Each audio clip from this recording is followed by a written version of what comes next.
ನಂದು ಉದಯ ಇರುತ್ತಿದ್ದ ಜ್ವಾಲೆ ಭಾಗ 19. ಪ್ಲೀಸ್ ನಮ್ಮ ಚಾನಲ್ಗೆ ಸಬ್ಸ್ಕ್ರೈಬ್ ಆಗಿ.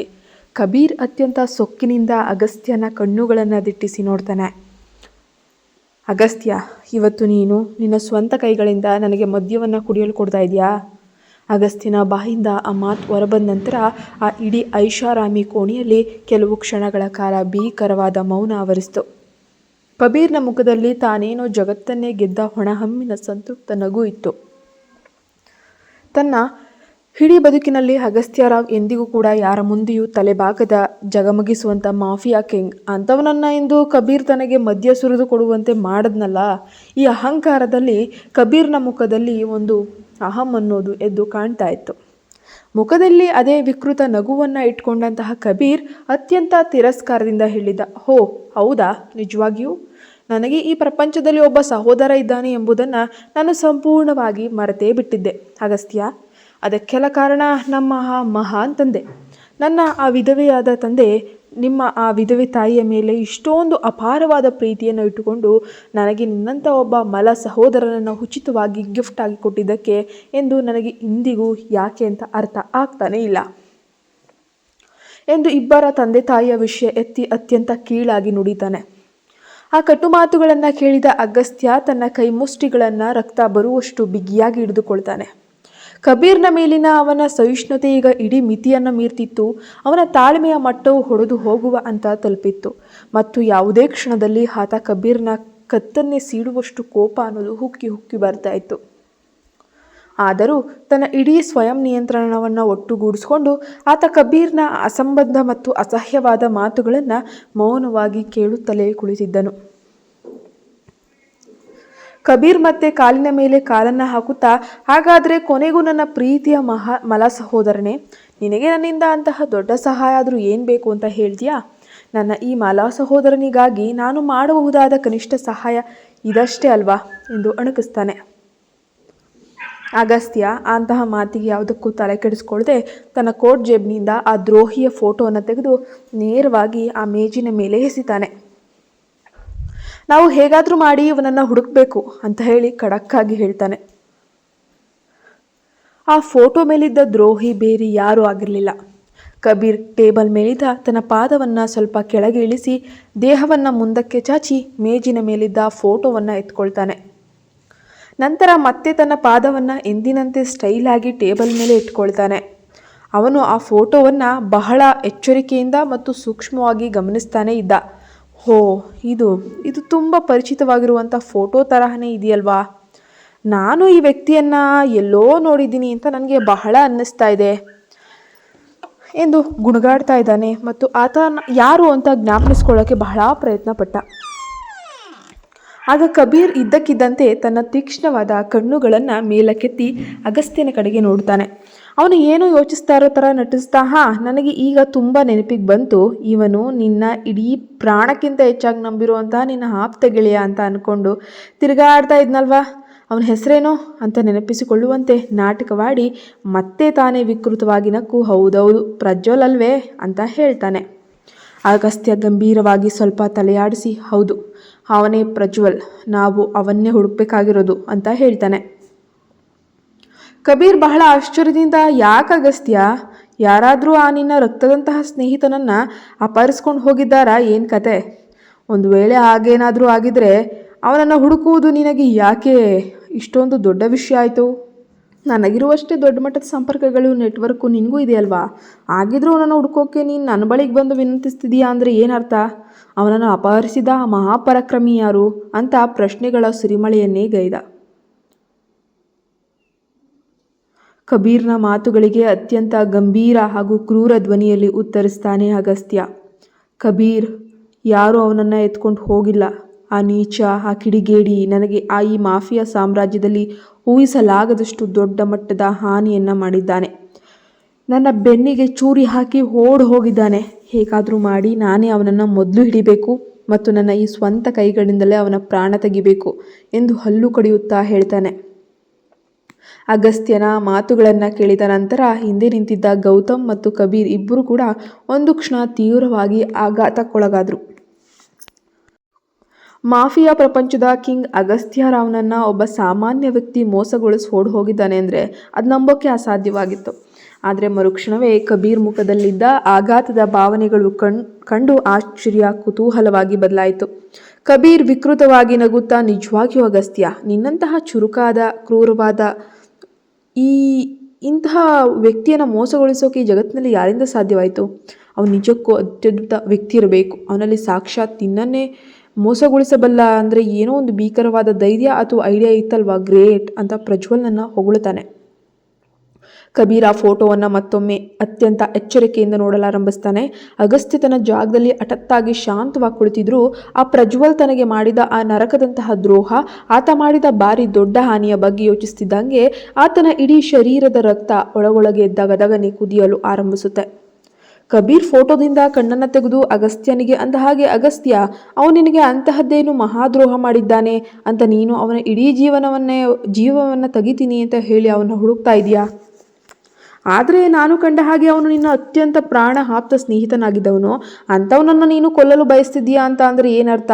ಅವನು ಖಂಡಿತ ನಿನಗೆ ತುಂಬಾ ದೊಡ್ಡ ಮಟ್ಟದ ಆಸ್ತಿ ಅಥವಾ ಸಾಮ್ರಾಜ್ಯದ ಹಾನಿ ಮಾಡಿರಲೇಬೇಕು, ಹೌದು ತಾನೆ ಅಂತ ಕೇಳ್ತಾನೆ. ಅಗಸ್ತ್ಯ ತನ್ನ ಹಲ್ಲುಗಳನ್ನು ಬಿಗಿಯಾಗಿ ಕಡಿಯುತ್ತಾ ಅತ್ಯಂತ ಕಹಿ ಮತ್ತು ರೌದ್ರ ಧ್ವನಿಯಲ್ಲಿ ಹೇಳ್ತಾನೆ, ಹೌದು ಕಬೀರ್, ಆತ ಮಾಡಿದ ಹಾನಿ ತುಂಬ ದೊಡ್ಡದಾಗಿದೆ. ನಾನು ಅವನನ್ನು 1000 ಬಾರಿ ಜೀವಂತವಾಗಿ ಕತ್ತರಿಸಿ ಹಾಕಿದರೂ ಆತ ನನಗೆ ಮಾಡಿದ ನಷ್ಟವನ್ನು ಎಂದಿಗೂ ಸರಿದೂಗಿಸಲಿಕ್ಕೆ ಸಾಧ್ಯನೇ ಇಲ್ಲ ಅನಿಸುತ್ತೆ ಅಂತ ಹೇಳ್ತಾನೆ. ನಂತರ ಅಗಸ್ತ್ಯ ನೇರವಾಗಿ ಕಬೀರ್ ಕಡೆ ತೀಕ್ಷ್ಣವಾದ ಕಣ್ಣುಗಳನ್ನು ನೆಟ್ಟು ಅತ್ಯಂತ ಗಂಭೀರವಾದ ಧ್ವನಿಯಲ್ಲಿ ತನ್ನ ಅಂತಿಮ ಪ್ರಶ್ನೆಯನ್ನು ಇಟ್ಟ. ವಿಷಯಕ್ಕೆ ಬಾ ಕಬೀರ್, ನೀನು ಅವನನ್ನು ಹುಡುಕ್ತೀಯೋ ಇಲ್ವೋ ಅಷ್ಟನ್ನು ಮಾತ್ರ ನನಗೆ ಈಗಲೇ ನೇರವಾಗಿ ಹೇಳಿಬಿಡು ಎಂದು ಸವಾಲನ್ನು ಹಾಕ್ತಾನೆ. ಅಗಸ್ತ್ಯ ಈ ವಿಷಯದಲ್ಲಿ ಎಷ್ಟು ಅತಿಯಾಗಿ ಗಂಭೀರವಾಗಿದ್ದನು ಅಂತಂದರೆ, ಆತ ತನ್ನ ಮುಂಭಾಗದಲ್ಲಿ ಇರುವಂತಹ ಯಾವುದೇ ರೀತಿಯ ಹಾಸ್ಯ ಅಥವಾ ಚೇಷ್ಟೆಯನ್ನು ಒಂಚೂರು ಸಹಿಸೋಕ್ಕಾಗೋದೇ ಇಲ್ಲ ಅನ್ನೋದನ್ನು ಕಬೀರ್ ಕರಾರುವಕ್ಕಾಗಿ ತಿಳ್ಕೊಂಡಿದ್ದ. ಕೊನೆಗೆ ಕಬೀರ್ ಒಂದು ದೀರ್ಘವಾದ ಆಳವಾದ ಉಸಿರನ್ನು ತೆಗೆದುಕೊಂಡು ಪ್ರಜ್ವಲ್ನ ಫೋಟೋವನ್ನು ಮತ್ತೆ ಮೇಜಿನ ಮೇಲಿಟ್ಟು, ಹೌದಾ ಸರಿ, ನಾನು ನನ್ನ ಇಡೀ ಅಂಡರ್ವರ್ಲ್ಡ್ ಸಂಪರ್ಕವನ್ನು ಈಗಲೇ ಆ್ಯಕ್ಟಿವೇಟ್ ಮಾಡ್ತೀನಿ. ಆ ಪ್ರಜ್ವಲ್ನನ್ನು ಹುಡುಕಲು ನನ್ನ ಜನರಿಗೆ ಹೇಳಿ ಕಳಿಸ್ತೇನೆ ಎಂದು ಗಂಭೀರವಾಗಿ ಹೇಳ್ತಾನೆ. ಅಗಸ್ತ್ಯ ತಕ್ಷಣವೇ ಕುರ್ಚಿಯಿಂದ ಎದ್ದು ನಿಂತು ಕಬೀರ್ಗೆ ಸರಿ ಹಾಗಾದರೆ ಅಂತ ಹೇಳಿ ಹೊರಡಲು ಹೆಜ್ಜೆ ಇಡ್ತಾನೆ. ಆತ ಬೆನ್ನು ತಿರುಗಿಸಿ ಹೊರಡಲು ಪ್ರಾರಂಭಿಸಿದಾಗ ಕಬೀರ್ ಅತ್ಯಂತ ವ್ಯಂಗ್ಯವಾಗಿ, ಎಂತಹ ಕೃತಜ್ಞತೆ ಇಲ್ಲದ ಮನುಷ್ಯನಪ್ಪ ಇವನು. ಮೊದಲನೇದಾಗಿ ನಾನು ನನ್ನ ಇಡೀ ಈಗೋ ಮತ್ತು ಹಠನ ಪಕ್ಕಕ್ಕಿಟ್ಟು ಇವನಿಗೆ ಸಹಾಯ ಮಾಡಬೇಕು ಅಂತ ಹೌದು ಅಂತ ಹೇಳಿದೆ. ಅದರ ಮೇಲಿಂದ ಕನಿಷ್ಠ ಪಕ್ಷ ಒಂದು ಧನ್ಯವಾದ ಕೂಡ ಹೇಳದೆ ಹೋಗ್ತಿದ್ದಾನಲ್ಲ, ಹಾಗೆ ಬೆನ್ನು ತಿರುಗಿಸಿ ಹೋಗ್ತಿದ್ದಾನಲ್ವಾ ಅಂತ ಜೋರಾಗಿ ತಾನ ಹೊಡಿತಾನೆ. ಕಬೀರ್ನ ಆ ಮಾತುಗಳನ್ನು ಕೇಳಿದ ತಕ್ಷಣ ಅಗಸ್ತ್ಯನ ಹೆಜ್ಜೆಗಳು ಅಲ್ಲಿಗೆ ಸ್ತಬ್ಧವಾಗಿ ನಿಂತು. ಆತ ನಿಧಾನವಾಗಿ ಹಿಂದೆ ತಿರುಗಿ ಕಬೀರ್ನ ಕಣ್ಣುಗಳನ್ನೇ ದಿಟ್ಟಿಸಿ ಹೇಳ್ತಾನೆ, ನೀನು ಮೊದಲು ಆ ಪ್ರಜ್ವಲನನ್ನು ಮುಗಿಸು. ಆ ದಿನ ನಾನು ನಿನಗೆ ಧನ್ಯವಾದವನ್ನು ಹೇಳ್ತೀನಿ. ಅಲ್ಲಿವರೆಗೆ ನನ್ನಿಂದ ಅಂತಹದ್ದನ್ನು ಏನನ್ನು ನಿರೀಕ್ಷಿಸಕ್ಕೆ ಹೋಗ್ಬೇಡ. ತದನಂತರ ಅಗಸ್ತ್ಯ ಹಿಂತಿರುಗಿ ನೋಡದೆ ಗತ್ತಿನಿಂದ ಅಲ್ಲಿಂದ ಹೊರಟೇ ಹೋಗ್ತಾನೆ.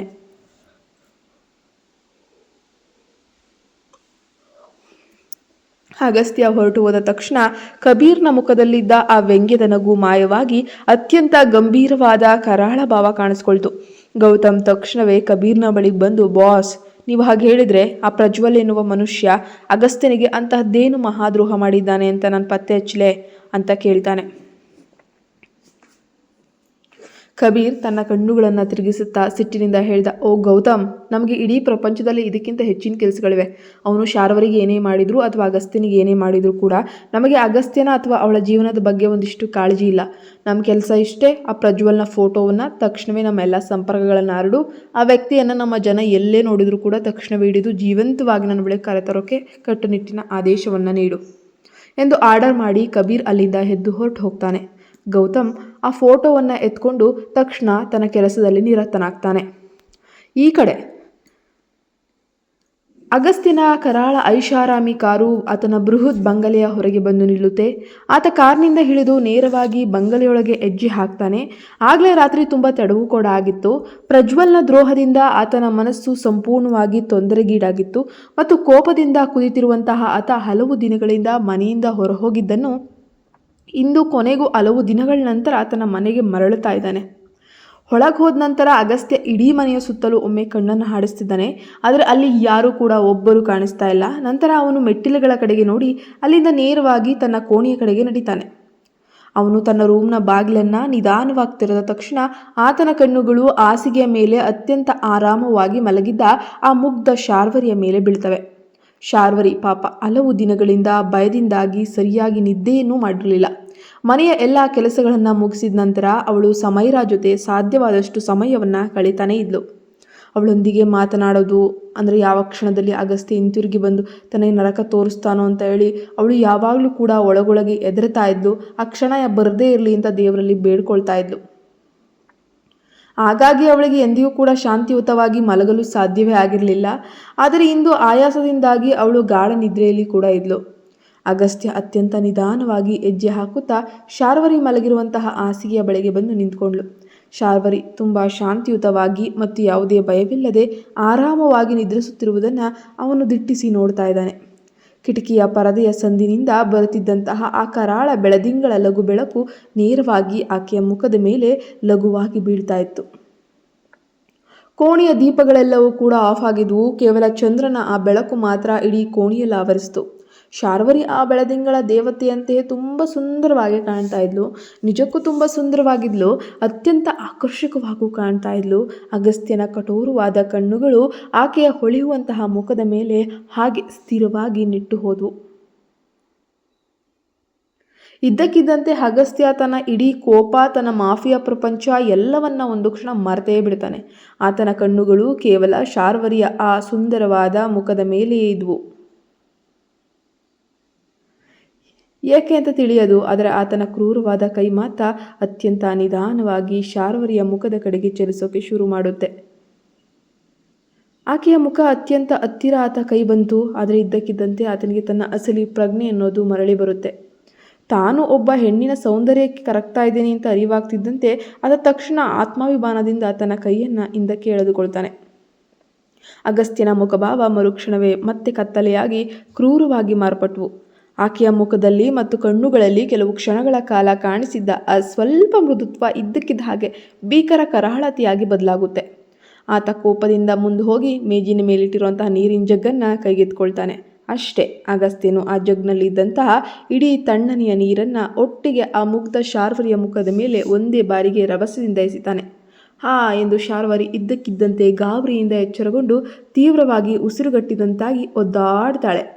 ಕೆಲವು ಸೆಕೆಂಡುಗಳ ಕಾಲ ತನಗೇನಾಯಿತು, ತಾನೇನು ಮಾಡ್ತಾ ಇದ್ದೀನಿ, ಎಲ್ಲಿದ್ದೀನಿ ಅನ್ನೋದು ಯಾಕೆ ತಿಳಿಯಲ್ಲ. ಅವಳು ಗಾಬರಿಯಿಂದ ಭಾರವಾಗಿ ಉಸಿರಾಡಲು ಪ್ರಾರಂಭಿಸ್ತಾಳೆ. ಅವಳಿಗೆ ಸಂಪೂರ್ಣವಾಗಿ ಪ್ರಜ್ಞೆ ಮರಳಿ ಬಂದಾಗ ತನ್ನ ಕಣ್ಣೆದುರಿ ಯಮನಂತೆ ನಿಂತಿರುವಂತಹ ಆ ಡೇಂಜರಸ್ ಅಗಸ್ತ್ಯನ ಕೋಪದಿಂದ ಹುರಿತಿರುವ ಮುಖವನ್ನು ನೋಡಿ ಆಕಾಶದ ತುತ್ತ ತುದಿಗೆ ತಲುಪಿಡ್ತಾಳೆ. ಆತನ ಭೀಕರವಾದ ಲುಕ್ಕನ್ನು ನೋಡ್ತಿದ್ದಂಗೆ ಆಕೆಯ ಹೃದಯದ ಬಡಿತವೇ ಒಂದು ಕ್ಷಣ ನಿಂತು ಹೋಯಿತು. ಶಾರ್ವರಿ ಏನು ಮಾಡದೆ ಮೌನವಾಗಿ ಅವನನ್ನೇ ದಿಟ್ಟಿಸ್ತಿರೋದನ್ನು ನೋಡಿ ಅಗಸ್ತ್ಯನ ಕಣ್ಣುಗಳಲ್ಲಿ ಸಿಟ್ಟು ಮತ್ತಷ್ಟು ಹೆಚ್ಚಾಯಿತು. ಅವನ ಧ್ವನಿ ಆ ಕೋಣೆಯ ಶಾಂತತೆಯನ್ನು ಚೂರು ಚೂರು ಮಾಡುತ್ತಾ ಗರ್ಜಿಸಿ ಪಕ್ಕದ ಟೇಬಲ್ ಮೇಲಿದ್ದ ಮಗ್ನಿಂದ ನೀರನ್ನು ತೆಗೆದು ಅವಳ ತಲೆಯ ಮೇಲೆ ಸುರಿದ. ತಕ್ಷಣ ಅವಳು ಗಾಬರಿ ಆದ್ಲು. AC ತಾಪವನ್ನು ಕಡಿಮೆ ಮಾಡು ಅಂತ ಹೇಳ್ದ. ನಿನಗೆ ನನ್ನ ಮಾತು ಅರ್ಥ ಆಗ್ತಾ ಇಲ್ವಾ? ನನ್ನ ಆಜ್ಞೆಯನ್ನು ಪಾಲಿಸು. ಶಾರ್ವರಿ ಒದ್ದೆಯಾದ ಸೀರೆಯಲ್ಲಿ ನಡುಗುತ್ತಲೇ ಎದ್ದು ನಿಂತಳು. ಅವಳ ಹಲ್ಲುಗಳು ಚಳಿಯಿಂದಾಗಿ ಕಿಚಕಿಚ ಅಂತ ಸದ್ದು ಮಾಡ್ತಿದ್ವು. ತನ್ನ ಕೈಗಳನ್ನೇ ತಾನು ಅಪ್ಪಿಕೊಳ್ಳುತ್ತಾ ಆಕೆ ನಿಧಾನವಾಗಿ AC ರಿಮೋಟ್ ಕಡೆಗೆ ಹೆಜ್ಜೆ ಹಾಕಿದ್ಲು. ಅವಳ ಮನಸ್ಸು ಮಾತ್ರ ಪ್ರತಿಕ್ಷಣವೂ ಇದೇ ಯೋಚನೆಯಲ್ಲಿತ್ತು. ಇವನಿಗೆ ಕುಡಿದು ಸುಸ್ತಾಗಿದೆ, ಮೈಯೆಲ್ಲ ಬೆವರಿದೆ. ಆದರೆ ನನ್ನ ಸ್ಥಿತಿ, ನಾನು ನೀರಿನಲ್ಲಿ ಸಂಪೂರ್ಣವಾಗಿ ತೊಯ್ದು ಹೋಗಿದ್ದೇನೆ. ಈಗ ಇವನು AC ಕಡಿಮೆ ಮಾಡಿದರೆ ನನಗೆ ಸಾಯುವಷ್ಟು ಚಳಿ ಆಗ್ತದೆ. ಆದರೂ ಇವನಿಗೆ ನನ್ನ ನೋವು ಕಾಣ್ತಾ ಇಲ್ವಾ? ಅವಳು ತಾಪಮಾನವನ್ನು ಇನ್ನೂ ಕಡಿಮೆ ಮಾಡಿದ್ಲು. ಕೋಣೆಯ ಕ್ಷಣ ಮಾತ್ರದಲ್ಲಿ ಮಂಜುಗಡ್ಡೆಯಾದಂತೆ ಆಯಿತು. ಆ ಚಳಿ ಎಷ್ಟಿತ್ತಂದರೆ ಶಾರ್ವರಿಯ ಒದ್ದೆಯಾದ ಸೀರೆ ಆಕೆಯ ದೇಹಕ್ಕೆ ಮೈಯೆಲ್ಲ ಅಂಟ್ಕೊಂಡು ಆಕೆ ಇನ್ನೂ ಹೆಚ್ಚು ನಡುಗಾಡುವಂತೆ ಮಾಡಿಬಿಡ್ತು. ತಾಪಮಾನವನ್ನು ಕಡಿಮೆ ಮಾಡಿ ಅವಳು ಮತ್ತೆ ಅಗಸ್ತ್ಯನ ಬಳಿಗೆ ಬಂದು ನಿಲ್ತಾಳೆ. ಅಗಸ್ತ್ಯ ಸೋಫಾದ ಮೇಲೆ ಆರಾಮವಾಗಿ ಕಾಲ್ಮೇಲೆ ಕಾಲು ಹಾಕೊಂಡು ಕುಳಿತಿದ್ದ. ಅವನ ಕಣ್ಣುಗಳು ಶಾರ್ವರಿಯ ಮೇಲೆ ಒಂದು ಬೇಟೆಗಾರನಂತೆ ನೆಟ್ಟಿದ್ವು. ಅವಳು ಅಷ್ಟು ಚಳಿಯಲ್ಲೂ ಕೂಡ ನಡುಗಾಡುತ್ತಾ ನೀರು ಸುರಿಯುವ ಕಣ್ಣುಗಳಿಂದ ಅವನನ್ನೇ ದಿಟ್ಟಿಸಿ ನೋಡ್ತಾನೆ ಇದ್ಲು. ಅವಳ ಸೀರೆಯ ತುದಿಗಳಿಂದ ನೀರು ಹನಿ ಹನಿಯಾಗಿ ಕೆಳಗೆ ಬೀಳ್ತಾ ಇತ್ತು. ಅಗಸ್ತ್ಯ ತನ್ನ ವೈನ್ ಗ್ಲಾಸನ್ನು ಕೆಳಗಿಟ್ಟು ಆಕೆಯ ಕಡೆಗೆ ಕೈ ಸನ್ನೆ ಮಾಡ್ತಾನೆ. ಹತ್ರ ಬಾ ಅಂತ ಆಜ್ಞಾಪಿಸ್ತಾನೆ. ಶಾರ್ವರಿ ಹೆಜ್ಜೆ ಇಡಲು ಹಿಂಜರಿದ್ಲು. ಅವಳ ಹೃದಯದ ಬಡಿತ ಮಾತ್ರ ಜೋರಾಗಿ ಕೇಳಿಸುವಂತಿತ್ತು.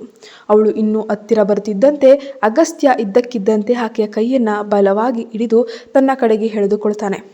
ಅವಳು ನೇರವಾಗಿ ಅವನ ಮಡಿಲ ಮೇಲೆಯೇ ಕುಳಿತಂತಾಯಿತು. ಆಕೆಯ ತಣ್ಣನೆಯ ಮೈ ಮತ್ತು ಅವನ ಮಧ್ಯದ ಬಿಸಿಯುಸಿರು ಒಂದಕ್ಕೊಂದು ಸಂಧಿಸಿದ್ವು. ಅಗಸ್ತ್ಯ ಆಕೆಯ ಕಿವಿಯ ಹತ್ತಿರ ಬಂದು ತನ್ನ ಕರಾಳ ಧ್ವನಿಯಲ್ಲಿ ಪಿಸುಗುಡ್ತಾನೆ. ನನಗೆ ಈಗ ತುಂಬ ಹಸಿವಾಗಿದೆ. ನಿನ್ನನ್ನು ತಿನ್ನಬೇಕನ್ನಿಸ್ತಾ ಇದೆ. ಆದರೆ ಅದಕ್ಕೂ ಮುನ್ನ ಈ ಚಳಿಯಲ್ಲಿ ನೀನು ನಡುಕ್ತಿರೋದು ನೋಡಿದ್ರೆ ನನಗೆ ತೃಪ್ತಿ ಆಗ್ತಾ ಇದೆ. ಈ ನಡುಕದಲ್ಲಿ ಒಂದು ರೀತಿಯ ವಿಚಿತ್ರವಾದ ಸೌಂದರ್ಯವಿದೆ. ಅದು ನಿನಗೆ ಗೊತ್ತೇ ಅಂತ ಹೇಳಿದ್ಲು. ಶಾರ್ವರಿ ಅವನ ಮುಖವನ್ನೇ ನೋಡಿದ್ಲು. ಅವಳ ಕಣ್ಣುಗಳಲ್ಲಿ ಭಯಕ್ಕಿಂತ ಹೆಚ್ಚಾಗಿ ಇವನು ನಿಜವಾಗಿಯೂ ಒಬ್ಬ ಮನುಷ್ಯನ ಅಥವಾ ಮೃಗನ ಎಂಬ ಪ್ರಶ್ನೆ ಎದ್ದು ಕಾಣ್ತಾ ಇತ್ತು. ಆಕೆ ನಡುಗುವ ಧ್ವನಿಯಲ್ಲಿ, ಅಗಸ್ತ್ಯ ಪ್ಲೀಸ್, ದಯವಿಟ್ಟು ಸಾಕು, ನನಗೆ ತುಂಬ ಚಳಿ ಆಗ್ತಾ ಇದೆ, ನಾನು ಬಹುಶಃ ಸತ್ತೇ ಹೋಗ್ತೇನೆ ಅಂತ ರಿಕ್ವೆಸ್ಟ್ ಮಾಡಿದ್ಲು. ಆದರೆ ಅಗಸ್ತ್ಯ ಅವಳ ಮಾತುಗಳನ್ನು ಕೇಳದೆ ಆ ಸ್ಥಿತಿಯಲ್ಲೂ ಇರಲಿಲ್ಲ. ಅವನ ಕೈಗಳು ಅವಳ ಭುಜದ ಮೇಲೆ ಬಲವಾಗಿ ಕುಳಿತಿದ್ವು. ಆತ ಮತ್ತೊಮ್ಮೆ ಗ್ಲಾಸನ್ನು ತುಂಬಿಸ್ಕೊಂಡು, ಸಾಯುವುದರ ಬಗ್ಗೆ ಮಾತಾಡಬೇಡ, ನೀನು ಸತ್ರೆ ನನ್ನ ಆಟ ಆಡುವುದು ಯಾರ ಜೊತೆ, ಕುಡಿ ಅಂತ ಹೇಳುತ್ತಾ ಅವಳ ಬಾಯಿಂದ ಬಳಿ ಆ ವೈನ್ ಗ್ಲಾಸನ್ನು ತರ್ತಾನೆ. ಶಾರ್ವರಿ ಗ್ಲಾಸನ್ನು ತಿರಸ್ಕರಿಸಲು ನೋಡಿದ್ಲು. ಆದರೆ ಅಗಸ್ತ್ಯನ ಕೈಗಳು ಕಬ್ಬಿಣದ ಸರಪಳಿಯಂತೆ ಆಕೆಯನ್ನು ಬಿಗಿದಿದ್ವು. ಇಂದಿನ ರಾತ್ರಿ ಅಗಸ್ತ್ಯನ ಕರಾಳ ಕ್ರೌರ್ಯಕ್ಕೆ ಕೊನೆಯಿಲ್ಲದಂತಾಗಿತ್ತು. ಅಗಸ್ತ್ಯ ತನ್ನ ಹುಬ್ಬುಗಳನ್ನು ಮೇಲಕ್ಕೆತ್ತಿ, ನಾನು ಹೇಳಿದ್ದು ನಿನ್ನ ಕಿವಿಗೆ ಕೇಳಿಸ್ಲಿಲ್ವೇ ಅಂತ ಹೇಳಿ ಗರ್ಜಿಸಿದ. ಅಗಸ್ತ್ಯನ ಆ ಕಠೋರ ಧ್ವನಿಯನ್ನು ಕೇಳಿದ ತಕ್ಷಣ ಶಾರ್ವರಿ ಎದರಿ ತನ್ನ ದೃಷ್ಟಿಯನ್ನು ತಗ್ಗಿಸಿದ್ಲು. ಹೌದು, ನಾನು ಹೀಗಲೇ ಮಾಡ್ತೀನಿ ಅಂತ ತಕ್ಷಣ ಶಾರ್ವರಿ ಪಕ್ಕಕ್ಕೆ. ಕತೆ ಮುಂದುವರಿಯುತ್ತೆ. ನೀವು ನಮ್ಮ ಚಾನಲ್ಗೆ ಸಬ್ಸ್ಕ್ರೈಬ್ ಆಗಿಲ್ಲ ಅಂದರೆ ಕೂಡಲೇ ಸಬ್ಸ್ಕ್ರೈಬ್ ಆಗಿ ಪಕ್ಕದಲ್ಲಿ ಕಾಣೋ ಬೆಲ್ ಐಕಾನ್ ಪ್ರೆಸ್ ಮಾಡಿ ನೋಟಿಫಿಕೇಶನ್ನ ಆನ್ ಮಾಡಿ ಇಟ್ಕೊಳ್ಳಿ. Thank you so much. Please ನಮಗೆ ಸಪೋರ್ಟ್ ಮಾಡಿ.